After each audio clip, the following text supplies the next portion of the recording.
Hyderabad, the capital of Andhra Pradesh, is located on the banks of the Musi River in the Deccan Plateau in southern India. It has an area of 650 square kilometers and a population of 6.8 million. The metropolitan area contains 7.7 million residents, making it the fourth most populous city and the sixth most populous urban agglomeration in the country. Muhammad Quli Qutub Shah, a ruler of the Qutub Shahi dynasty, was the founder of Hyderabad city in 1591. The city was named after his beloved wife Bhagmati. After centuries, Hyderabad has undergone multitude changes which have shaped the character of the city.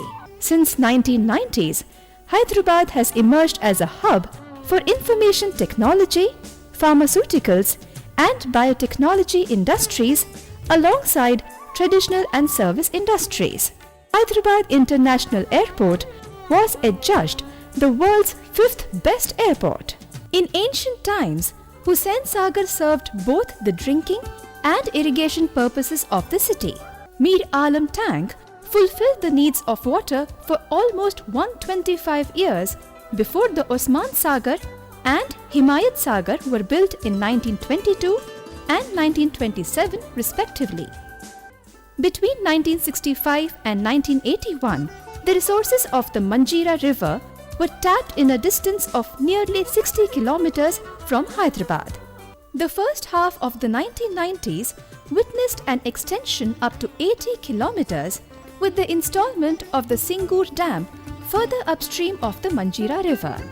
The latest developments show a further increase in water resource distance, where water from the Krishna River is diverted to feed Hyderabad from a distance of 130 kilometers. This documentary narrates how urbanization and climate change has affected the availability of water resources for communities living in the peri-urban Hyderabad.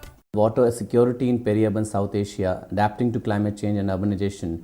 We're trying to see how climate change and urbanization is impacting on water security in the peri-urban locations in South Asia. And now what is happening is that the city is growing slowly. The water is coming from the peri-urban locations, and there is a huge tanker economy that is thriving on this, and fresh water is transferred from our peri-urban areas to urban areas. And we are trying to research how these impacting on socially marginalized communities, because people especially in the peri-urban locations are slowly losing their water access, and the price of water which they have been sold in the peri-urban areas and which has been bought by urban localities, there's a huge difference, and there's a middleman who actually eats up this money. So this project is essentially trying to see how these interrelations is impacting on water insecurity for especially poor and marginalized communities, especially women, Dalits, people who had been directly dependent on water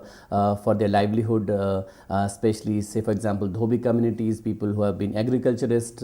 And this project has been supported by International Development Research Centre, Canada. It's a 3 years project. We are at the last stage of this research, and there's another component which we are trying to see is how much of climate variability has to say in this whole process. With the climate variability in terms of increasing floods or drought is also going to aggravate the situation. So what is the interrelation of these phenomena into making it into probably an researchable issues, and how we can devise ways in which communities adapt to these situations. And there are actually people already adapting in different ways, and we are trying to portray and then make into a kind of a policy recommendation for the government for the years to come. Most of these peri-urban villages are located within the Hyderabad Metropolitan Development Authority, which is the nodal department responsible for uptake of any infrastructure development outside the municipal boundaries of Hyderabad. However, non-implementation of the environmental laws and haphazard planning and growth of Hyderabad city and its surrounding areas have led to degradation of several lakes in and around the city, which once also served as surface storages of water used by the local people, whose lives and livelihoods are today torn apart not only by the expanding city eating into the areas outside the municipal boundaries. 250 number sir గంగపుత్రులం మేము. ఇప్పుడు ఇంతకుముందు చేపలు పట్టుకొని ఏదో బతుకు తెరుగు ఉండే, ఇప్పుడు ఏం లేదు, అది వదులుకున్నాం. 10 సంవత్సరాలు అవుతుంది దగ్గర నీరు వాటర్ రాక అన్నీ గుంతలైనవి. మల్లంపేట మాది. మేము 30-40 కుటుంబాలు ఉన్నాము. మా కతువ ఉంది, కతువ కింద బాగుంది, రింగ్ రోడ్లో పోయింది సార్. మాకు ఇబ్బందిగా ఉంది, అంత దూరం పోవాలంటే నీళ్ళు ఉండలేవు. అందువల్ల మేము ఇక్కడ బోర్ వేసుకొని ఉతుకుతున్నాం సార్. ఇది చాలా పెద్ద చెరువు, ఇక నీళ్ళు వస్తలేవు, అంత ఆగులు గుంతలు మట్టి తీసిరు, అంత గుంతలు చేసిరు, ఆగమాగం పట్టించారు చెరువుని. బెస్తలు బతికేది, చెరువు కింద కూలినాలు బతికేది, నీళ్ళెడిచి సాగలు బతికేది, ప్రతి ఒక్కరు బతికేది. In Hyderabad, the terrain lends itself perfectly to the development of lakes that impound rainwater for future storage and use because of groundwater recharge. These lakes were designed in cascades where the water flows from higher to lower elevations. The lakes of Hyderabad and practically the whole of South India had technologically amazing structure. They were all built as a system of cascading lakes, which means the outflow of the upper lake would flow into the lower lake at a lower level and so on. And ultimately, all the water would be channelized to the river. And in case of Hyderabad, the water would flow into the Musi River. So what you had was a storage at a decentralized level all across the area. And secondly, if there was a flood, there would be no local flooding. The flood waters had a proper passage and a channel to flow through, and there would be no destruction of the local habitation, of the fields, etc., etc. So through the system of cascading lakes, we had a protection against droughts and floods at the same time. And this, I think, was absolutely brilliant. The Hussain Sagar, Durgam Cheruvu Lake and many other lakes now located within the posh area of the city were once ancient drinking water sources for the residents of Golconda Fort between the years 1518 to 1687. These lakes are now completely polluted and therefore unsuitable for drinking as compared to the previous era when they were also used for irrigation apart from drinking. Ibrahim Ali decided to name after Hussain Shah Valley. Then 30 years before the Charminar was founded, this water body was made, and once this water body was made and this water was given to the city of Hyderabad, and also it was used for cultivation. So till 1937 we were using even the Hussain Sagar water to the downstream for drinking as well as for the cultivation. So this is about the water body created with a vision and which was serving for more than 400 years to the city of Hyderabad for drinking and as well as cultivation. Even till today water can be used, but it is a total highly polluted because entire the waste water on the upstream side, there is a Picket Nala or Balkapur channel or entire industrial waste from Patancheru and GD Madla which is coming through pipeline. Certain industrial waste also is let into the Hussain Sagar. This has been the fate of several other lakes in the peri-urban areas of Hyderabad, which today have become locales for eco-parks. The increasing demands have led to water being now brought from longer distances like Krishna and Godavari to serve the drinking water needs of the city. Hundreds of water bodies that were present in the suburban areas of the city. In the core area, many of them have disappeared long back. They remain only by name of the colony now. But in the suburban where some water bodies were present, but with the physical expansion of the city, these water bodies became prime properties for real estate, and many of them have disappeared, many of them got encroached, somehow got very highly polluted in the industrial areas. So slowly what happened, on one side we were expanding the city, we were not able to provide supplies in the enough quantity from the water board, and we failed to protect the water bodies that should have been protected as long-term water security for future. We didn't do that. All efforts of the government has been only to bring Krishna water phase 1, phase 2. Now thinking of phase 3, the Pranahita Chevala scheme. So their focus has been to bring water from far off places at enormous investment, but simultaneously ignoring and neglecting the water bodies that should have been protected in any case to replenish groundwater. So where they should have done more effectively in preserving water sources, they have not done. Where there are big contracts to carry water from long distances, they have been showing interest. There has been lack of interest within the government departments for protecting the water bodies located in the peri-urban areas. The HMDA considers Hussain Sagar as the jewel of Hyderabad, and therefore funds are being diverted for its restoration and also for improved sewerage treatment in the city. We have taken up lake restoration project. So we have identified 87 lakes which are 10 hectares and above in area, which requires intervention. Out of 87, we found that 18 lakes are highly polluted, which requires construction of sewage treatment plant, peripheral bund, chain link fencing to avoid dumping of the solid waste, and then dhobi ghats and cattle wash are also avoided. And balance 67 lakes we found requires little intervention like peripheral bund, chain link fencing, and repairs to the bund as well as sluice gates. Urbanization is a defining process and characteristic of Hyderabad. The peri-urban zone emerging out of development activities manifests itself in the dynamic social and economic interactions. This process of changing peri-urban landscape contributes to making water supply unpredictable and variable.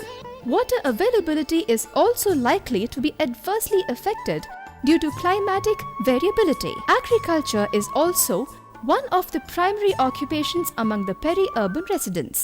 మా దగ్గర ఒకటే వర్షాకాలంలో అప్పుడప్పుడు పడితేనే బోర్లు నడుస్తుంది, పంట పడుతుంది. వేసవికాలం అసలు పంటలు లేవు మాకు. అప్పుడు ఖాళీగా ఉండే పొలాలు అన్ని వరి సంవత్సరంలో ఒకటేసారి వేస్తున్నాం మేము. ఇక అది పండితే పడుతుంది, ఎండిపోతే ఎండిపోతుంది. Non-availability of water is forcing them to go for other alternative livelihoods. వాన పడతలేదు, వాన పడక చాలా ఇబ్బంది ఉంది. వాన పడితే మొక్కజొన్న వరేసుకుంటాము, వాన పడక మొక్కజొన్న వేస్తున్నాము. In few fields, the water demand for the irrigation is met through motorized duck wells and tube wells. నీళ్ళు ఉన్నప్పుడు మొత్తం మాది 7 ఎకరాల పొలం మొత్తం వరి వండే సార్ ఇది. ఇప్పుడు నీళ్ళు లేక 2 బోర్లు వేసినాం, 40,000 రూపాయలు ఖర్చు పెట్టి, అట్లా కూడా నీళ్ళు రాలేదు. బాయిలో పోస్తే 15 నిమిషాలు, రోజుకు 15 నిమిషాలు నడుస్తుంది సార్ అది. The increasing urban needs are met by extraction of groundwater from the peri-urban zones. Taking an advantage of the situation, many private tanker enterprises, which have mushroomed mostly, are backed by the local people who are socially and politically powerful. The irony of the situation is that the users of groundwater delivered through tankers and other commercial vendors from the peri-urban areas are also in many cases the polluters of the same groundwater, leading to increasing vulnerability for the residents living in these areas who are unable to speak against the rich and the powerful. ముఖ్యంగా ఇది వ్యవసాయ ఆధారితమైన గ్రామం ఇది. దీనికి ఇప్పుడు దాదాపు 100 సంవత్సరాల కిందట రావిరాల పెద్ద చెరువు పేరు మీద ఎంతో వాటర్ ఇక్కడ నిల్వ ఉండి, ఆ నిల్వ ఉన్న వాటర్ ద్వారా వేలాది ఎకరాల ఆయకట్టు పొలాలు, దాని మీద ఆధారపడ్డ గంగాపుత్రులు కానీ, రజక సంఘాలు కానీ మొత్తం టోటల్గా దాని మీద డిపెండ్ అయ్యి తమ యొక్క జీవన విధానాన్ని కొనసాగిస్తుండేవారు. మా యొక్క గ్రామ పంచాయతీ కింద వేలాది ఎకరాలు ఈరోజు డిఫెన్స్ పేరు మీద, సెజ్ల పేరు మీద గవర్నమెంట్ తీసుకున్నగిన ఇక్కడ గ్రామాన వాళ్ళకి ఎలాంటి ఉపాధి కల్పించకపోగా, ఇక్కడున్న ఏదైతే ఉపాధి కోల్పోయిన కుటుంబాలు ఉంటున్నాయో, కులాలు వాళ్ళు ఉన్నారో అక్కడ రోజువారీ వేతనాల కింద పనిచేయాల్సిన అవసరం వచ్చింది. ఈ చెరువు అనేది 4 గ్రామాలకు కాలువ ద్వారా నీళ్ళు వచ్చేటి. ఇప్పుడు అవన్నీ బంద్ అయిపోయి చాలా కష్టంగా ఉన్నది. ఇప్పటివరకు మేము వ్యవసాయంలో పంటలు కూడా వేసుకోలేదు.